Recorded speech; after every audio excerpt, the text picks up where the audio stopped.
প্রাথমিক ও গণশিক্ষা বিষয়ক মন্ত্রণালয়ের উপদেষ্টা অধ্যাপক ডাক্তার বিধান চন্দ্র রায় পোদ্দারের বক্তব্যের প্রতিক্রিয়া জানিয়ে ফেসবুকে পোস্ট করার অভিযোগে সাময়িক বরখাস্ত হয়েছেন কুড়িগ্রামের রাজারহাট উপজেলার একটি সরকারি প্রাথমিক বিদ্যালয়ের সহকারী শিক্ষক মনিবুল হক বসুনিয়া। শনিবার রাতে কুড়িগ্রাম জেলা প্রাথমিক শিক্ষা কর্মকর্তা স্বপন কুমার রায়চৌধুরী শিক্ষক মনিবুল হক বসুনিয়াকে সাময়িক বহিষ্কারের বিষয়টি নিশ্চিত করেন। কুড়িগ্রাম জেলার প্রাথমিক শিক্ষা কর্মকর্তা স্বপন কুমার রায়চৌধুরী স্বাক্ষরিত অফিস আদেশে বলা হয়, প্রাথমিক শিক্ষা অধিদপ্তরের মহাপরিচালকের পত্র মোতাবেক শিক্ষক মনিবুল হক বসুনিয়া তার ব্যক্তিগত ফেসবুক আইডিতে প্রাথমিক ও গণশিক্ষা উপদেষ্টা সহ ঊর্ধ্বতন কর্তৃপক্ষের বিরুদ্ধে বিরূপ মন্তব্য পোস্ট করেন।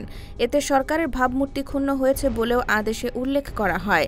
এদিকে এ প্রসঙ্গে ফেসবুক পোস্টের বিষয়ে সহকারী শিক্ষক মনিবুল ইসলাম বসুনিয়া বলেন, 2.5-3 মাস আগে চট্টগ্রামে প্রাথমিক শিক্ষকদের একটি প্রোগ্রামে শিক্ষকরা 10ম গ্রেডের দাবি করায় প্রাথমিক ও গণশিক্ষা উপদেষ্টা শিক্ষকদের হেয় প্রতিপন্ন করে বলেছিলেন, না পোষালে চাকরি ছেড়ে চলে যান। এর প্রেক্ষিতে আমি একজন সংগঠক হিসেবে শিক্ষকদের পক্ষ থেকে প্রতিবাদ জানিয়েছি। তিনি শিক্ষকদের অসম্মান করেছেন, সেটারই প্রতিবাদ জানিয়েছিলাম। আজ 4 মাস পর এই পোস্টের জন্য আমাকে বরখাস্ত করা হলো।